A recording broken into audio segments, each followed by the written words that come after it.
What exactly is Bola Tinubu doing with Nigeria's money in France, while millions of Nigerians are hungry?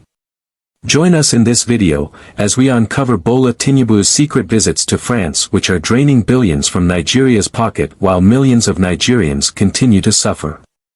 Hello and welcome to Anima TV, your trusted source for unbiased analysis of Nigerian political events. In this broadcast, we will delve deep into Bola Tinubu's recent secret visit to France, amidst the rising hunger protests in Nigeria.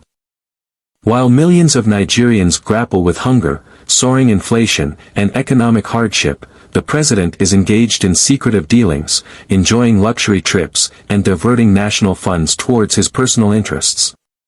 Let's take a closer look at how President Bola Tinubu's foreign trips, particularly to France, are draining billions from Nigeria's economy, leaving ordinary citizens to suffer.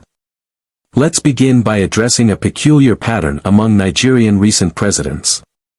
Unlike many other heads of state who travel with transparency, Nigerian leaders often embark on secretive, unexplained trips abroad. What do these trips entail? Why are they conducted under such a veil of secrecy? Why do Nigerian presidents lack the accountability to tell their people what they are really up to? It began with Muhammadu Buhari, who, during his tenure, frequently jetted off to foreign countries for medical checkups. While Nigerians were left in the dark, Buhari was spending millions of dollars on these trips, all paid for by public funds. His administration failed to invest in Nigeria's healthcare system, but he preferred to fly to countries that have built robust healthcare infrastructure. This became a troubling precedent for future Nigerian leaders. Unfortunately, this pattern didn't end with Buhari.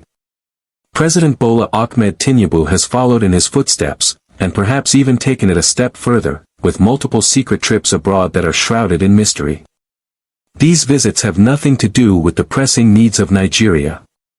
It's all about his personal luxury, self-interest, and a detachment from the struggles of everyday Nigerians. It's important to note that Nigeria's dependency on foreign powers isn't new.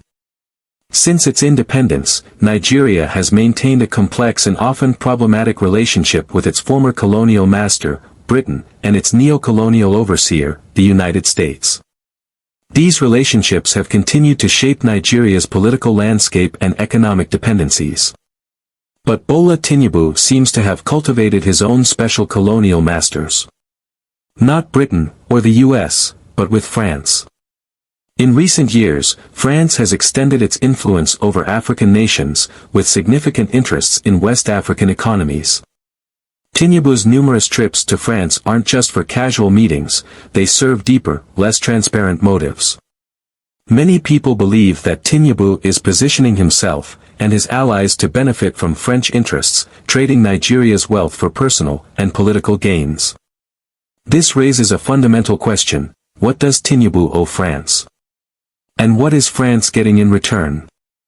In his first year as president, Bola Tinubu has made numerous secret visits to France. These are not official state visits. No grand welcome, no diplomatic fanfare, no official announcements. Why? Because these trips aren't about Nigeria, they are about Tinubu's personal interests. Let's look at the numbers. Tinubu has reportedly spent billions of naira on foreign trips in just the first few months of his presidency. These expenses are coming at a time when Nigeria is grappling with some of the worst economic challenges in its modern history. But what exactly is Tinubu doing in France? According to several reports, he's been making these trips to seek medical treatment, not in Nigeria, but in France, a country that provides the very healthcare that Tinubu failed to build in his own nation when he governed Lagos. This raises critical concerns. Why is the leader of Africa's largest economy relying on foreign healthcare systems? Why has Nigeria's own healthcare sector been neglected to the point that even its president seeks treatment abroad? Nigeria is suffering from brain drain because thousands of Nigerian doctors and nurses are desperately leaving the country, relocating to countries that value health care, while millions of Nigerians are left to depend on olive oil, prayer, and miracles, and healing, as healthcare. Let's take a brief detour, and revisit Tinubu's legacy as the so-called Lagos builder. There's no denying that Lagos experienced a transformation during his tenure as governor, but at what cost?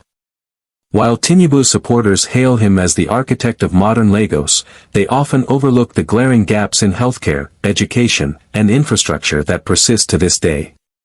Roadside begging has become the lifestyle in every part of Lagos.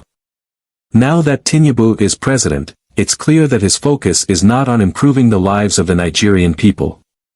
He is more concerned with maintaining a luxurious lifestyle. His administration has awarded contracts to close associates and family members, solidifying his grip on national wealth while neglecting the urgent needs of the nation.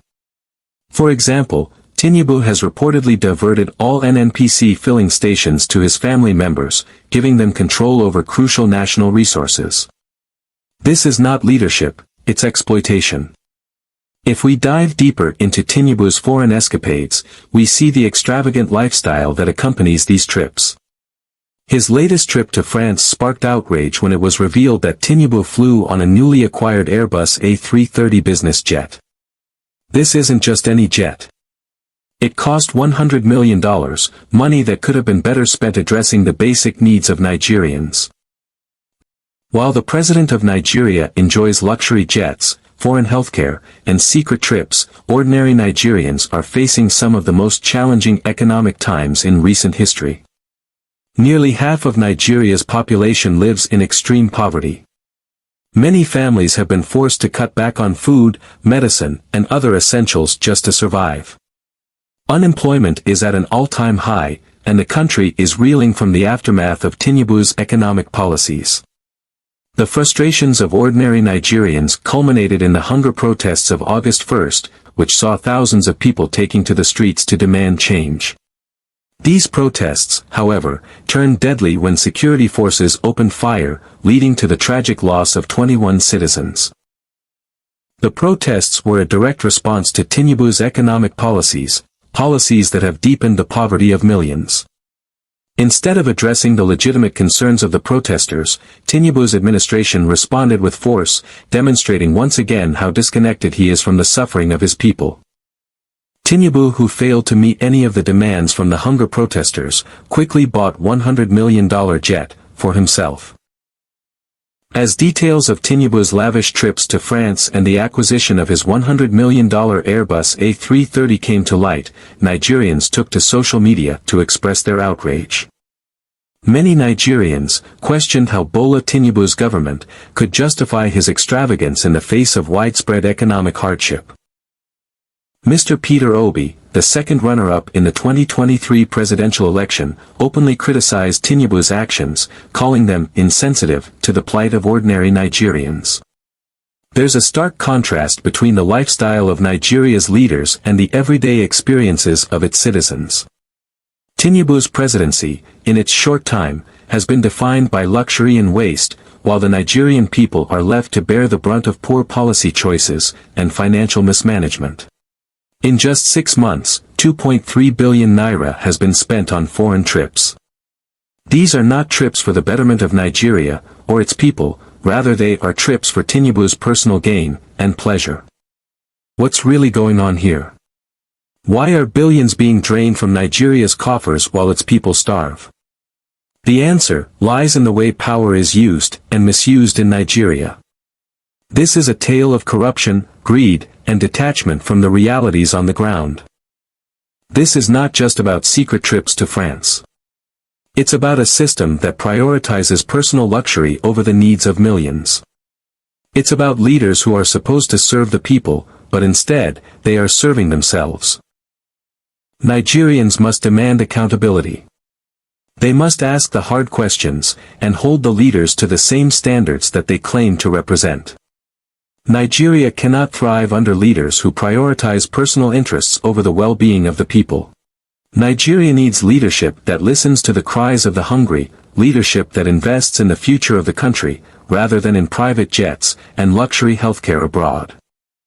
Thank you for joining us on Anima TV, where we bring you unbiased analysis of Nigerian political events. As we close today's broadcast, let us remember that Nigeria deserves leadership that cares about its citizens. Not just in words, but in actions. If you found this analysis informative, don't forget to like, comment, share, and subscribe to Anima TV. Stay informed, stay engaged, and stay committed to the future of Nigeria.